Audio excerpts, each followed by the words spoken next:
Hello, this is Eric Jarvis. This is the first of a series on using ThingLink, and I already have the teacher classroom account. And the first step in getting your students started is when you create your account, is you click on the three lines here, and you go down to this symbol, which is groups. So you're going to groups here, the symbol of groups. The others is to upgrade your account. They have help, and this is to log out, and these are your basic password settings, etc.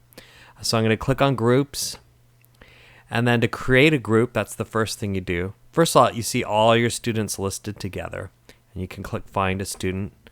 But here's your groups of students. To get the kids using the upgraded version, you're going to need to create a group. Here's where you would join a group, and the students can do the same thing. They can be in multiple groups. If a couple teachers are using it, they already have an account, and they're going to join a group for another class. And that same happened to me. I had a student in my humanities course, and then they were also my elective, and I used it for both classes. So they just added the group code.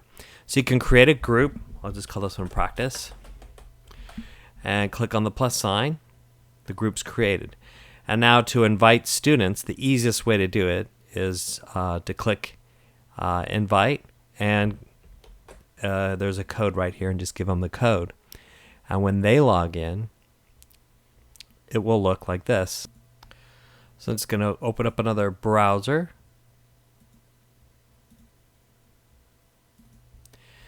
And when they log in, they're going to just click on the blue Get Started button.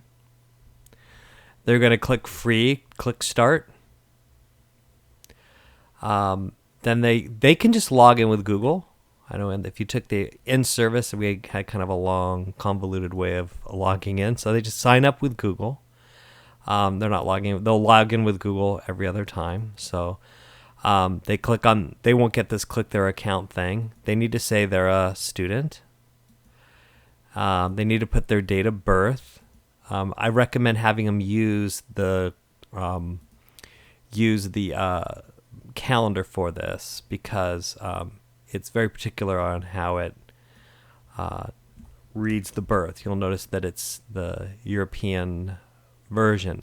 Then they click Have Invite Code, and a lot of them miss that. They don't see that Have Invite Code, and they just type in the invite code. They remembered it, and then they type in they shouldn't have to type in your email. Let's see if this works here. It should have just popped up. I'm going to click Done. And they're in my group.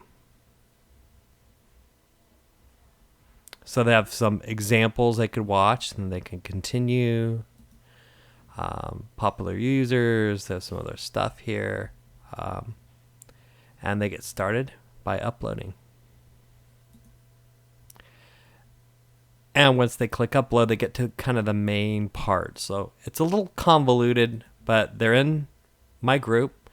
There I am. And if they click here, and they can see the group that they're in. They're in the Techie Teacher Boot Camp. And they see all the other names over here. And I logged in as Andrew Jarvis, and you can see that right here. So they can see. No one else can see this, but they can, and we have a group channel as well, and we'll get to that in a second. So when they have the group channel, kind of maybe getting ahead of myself along the group channel, but there's a Techie Teacher Boot Camp, and students can post to this channel, and there it is. So they can see other things posted to the channel. So that's basically getting started with ThingLink.